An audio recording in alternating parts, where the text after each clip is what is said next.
Assalamualaikum warahmatullahi wabarakatuh.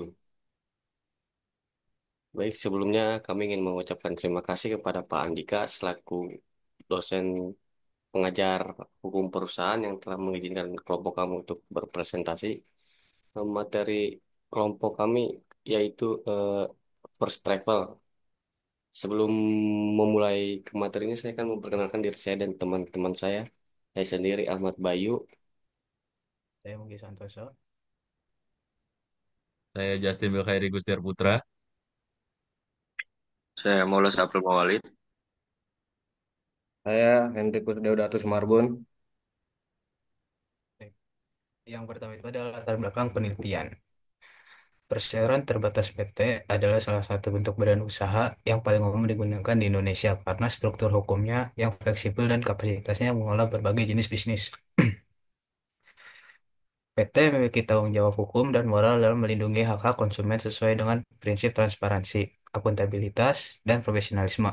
Namun dalam praktiknya, pelanggaran terhadap hak konsumen oleh PT sering terjadi, termasuk kasus penipuan, pelanggaran standar layanan, dan tidak terpenuhnya kewajiban perusahaan terhadap konsumen. Salah satu kasus pelanggaran perlindungan konsumen yang sangat mencuat adalah kasus penipuan yang dilakukan oleh First Travel, sebuah PT yang bergerak di bidang penyelenggaraan perjalanan umrah.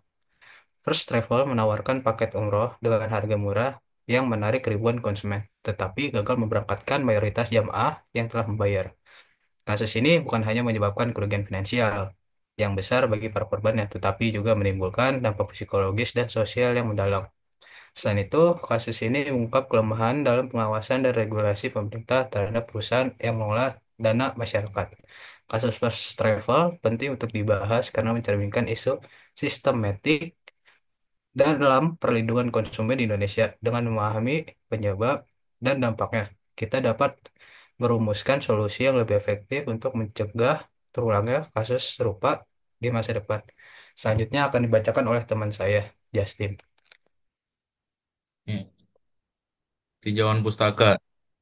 Yang pertama ada Undang-Undang Perlindungan Konsumen. Perlindungan konsumen diatur dalam Undang-Undang Nomor 8 Tahun 1999. Konsumen memiliki hak untuk mendapatkan keamanan, kenyamanan, dan keselamatan. Yang kedua, mendapatkan informasi yang benar dan jujur mengenai barang atau jasa. Namun, dalam kasus ini, First Travel melanggar hak-hak ini dengan memberikan informasi menyesatkan terkait layanan umroh yang ditawarkan.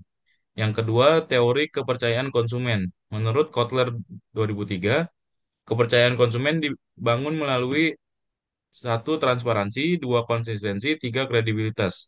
Pada kasus First Travel, kepercayaan konsumen dirusak akibat praktik penipuan yang dilakukan secara sistematis, sehingga hubungan antara konsumen dan perusahaan hancur. Yang ketiga, fungsi pengawasan pemerintah. Pengawasan terhadap pelaku usaha adalah tanggung jawab pemerintah sebagai lembaga seperti Kementerian Perdagangan dan OJK. Sayangnya, lemahnya pengawasan memberi celah bagi perusahaan melakukan pelanggaran. Dalam kasus First Travel, kurangnya audit dan monitoring menyebabkan praktik penipuan tidak terdeteksi selama bertahun-tahun. Yang keempat, kewajiban pelaku usaha. Pada pasal 7 Undang-Undang Perlindungan Konsumen mewajibkan pelaku usaha untuk satu, memberikan informasi yang benar, jelas, dan jujur. Ya, dua, memberikan kompensasi kepada konsumen yang dirugikan. Dalam kasus ini, First Travel gagal memenuhi kewajiban ini sehingga mengakibatkan kerugian yang besar bagi para jemaah umroh. Yang kelima, ke dimensi kepercayaan dalam bisnis. Kepercayaan dalam bisnis terbagi menjadi dua. Yang pertama, kepercayaan kognitif, yaitu persepsi terhadap kompetensi dan keandalan perusahaan. Yang kedua, kepercayaan afektif, yaitu hubungan emosional melalui pengalaman positif. Dalam kasus ini, First Travel gagal dalam kedua dimensi ini karena konsumen merasa dikhianati setelah menyadari penipuan yang terjadi. Yang terakhir ada model pencegahan penipuan melalui model fraud triangle oleh Donald R. Tracy. Penipuan terjadi karena tiga elemen. Yang pertama, tekanan, yaitu untuk meraih keuntungan besar. Yang kedua, peluang yang diakibatkan lemahnya pengawasan. Yang ketiga, rasionalitas, yaitu penggunaan dana jamaah tanpa niat memberangkatkan mereka. Dalam kasus ini, First Travel, ketiga elemen ini menjadi penyebab utama terjadinya praktik penipuan. Selanjutnya akan dibacakan oleh Maulas Afril. Di sini ada analisis penyebab masalahnya. Yang pertama ada keserakahan pengelola. Kasus First Travel menunjukkan adanya keserakahan dari pemilik perusahaan yang menggunakan dana jamaah untuk keperluan pribadi, seperti pembelian barang mewah, properti, dan perjalanan wisata. Alih-alih menggunakan dana tersebut untuk memberangkatkan jamaah sesuai janji, pengelola justru memanfaatkan dana tersebut untuk kepentingan lain yang tidak terkait dengan bisnis utama perusahaan. Dan yang kedua ada lemahnya pengawasan pemerintah. Pemerintah melalui Kementerian Agama dan lembaga terkait lainnya seharusnya memiliki mekanisme pengawasan yang lebih ketat terhadap perusahaan penyelenggaraan perjalanan umroh. Namun, dalam kasus First Travel, pengawasan ini tidak berjalan efektif sehingga perusahaan dapat beroperasi selama bertahun-tahun meskipun telah menerima banyak keluhan dan konsumen. Dan yang ketiga ada kurangnya edukasi konsumen. Banyak konsumen yang tergiur oleh harga murah tanpa memahami risiko yang mungkin terjadi. Edukasi konsumen tentang hak-hak mereka dan pentingnya memilih penyediaan layanan yang terpercaya masih sangat minim di Indonesia.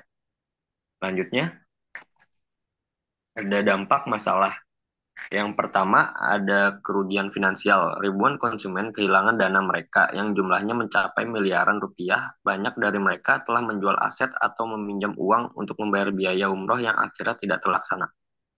Yang kedua, ada dampak psikologis dan sosial. Banyak korban mengalami stres, depresi, dan kehilangan kepercayaan terhadap penyelenggara umroh. Selain itu, kasus ini juga mempengaruhi citra bisnis perjalanan umroh secara umum. Yang ketiga, ada kerusakan reputasi industri. Kasus seperti First Travel mencoreng reputasi industri perjalanan umroh secara keseluruhan, membuat konsumen lebih skeptis terhadap penyelenggara umroh lainnya, bahkan bereputasi baik. Selanjutnya akan dibacakan oleh rekan saya Hendrik. Ya baik, di sini ada bagaimana cara menanggulangi masalah. Yang pertama itu ada peningkatan pengawasan dan audit perusahaan, yang di mana pemerintah harus lebih aktif melakukan audit terhadap perusahaan yang mengelola dana masyarakat. Sistem pengawasan yang lebih transparan dan berbasis teknologi dapat membantu mendeteksi praktik penipuan sejak dini. Yang di mana contoh masalahnya itu ada laporan dari pelanggan bahwa jadwal perjalanan sering berubah atau pelayanannya tidak sesuai janji. Ya, untuk solusinya yaitu perusahaan harus sering-sering memeriksa cara kerja karyawan dan mitra di lapangan. Yang kedua itu ada edukasi konsumen, yang di mana kampanye nasional tentang perlindungan konsumen harus digencarkan, khususnya di sektor jasa perjalanan. Konsumen harus memahami hak-hak mereka dan pentingnya melakukan verifikasi sebelum memilih penyedia layanan. Yang dimana contoh masalahnya yaitu banyak pelanggan yang tidak memahami aturan pembatalan tiket atau cara menggunakan layanan. Yang untuk solusinya yaitu perusahaan bisa membuat pantang aturan tiket, pembatalan dan hal-hal lain yang sering ditanyakan konsumen. Yang keempat itu Yang ketiga, penegakan hukum yang tegas, yang di mana pelaku penipuan harus dihukum dengan tegas untuk memberikan efek jera. Selain itu, pemerintah harus memastikan bahwa aset-aset perusahaan yang disita dapat digunakan untuk mengembalikan dana konsumen yang dirugikan. Yang keempat, ada peningkatan peran asosiasi industri, yang di mana asosiasi penyelenggara umroh dan haji dapat membantu dalam memverifikasi dan merekomendasikan perusahaan yang terpercaya kepada konsumen. Next. Tanggapan informan. Yang pertama itu ada dari Bu Sri Wahyudi.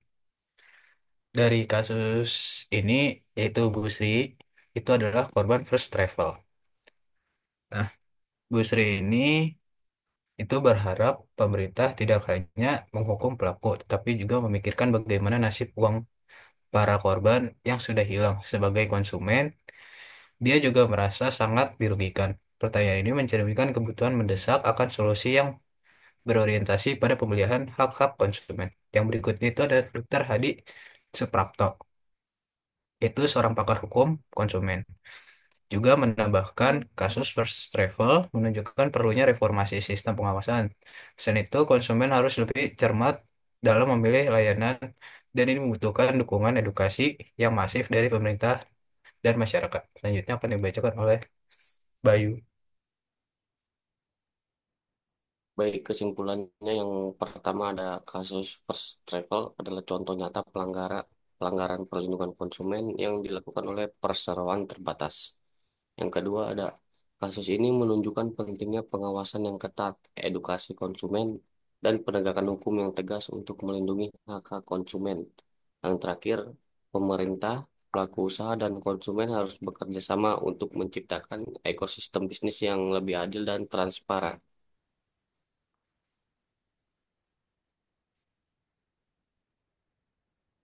Baik, terima kasih. Mungkin sekian presentasi dari kelompok kami. Kurang lebihnya mohon maaf. Wabillahi taufiq wal hidayah. Wassalamualaikum warahmatullahi wabarakatuh.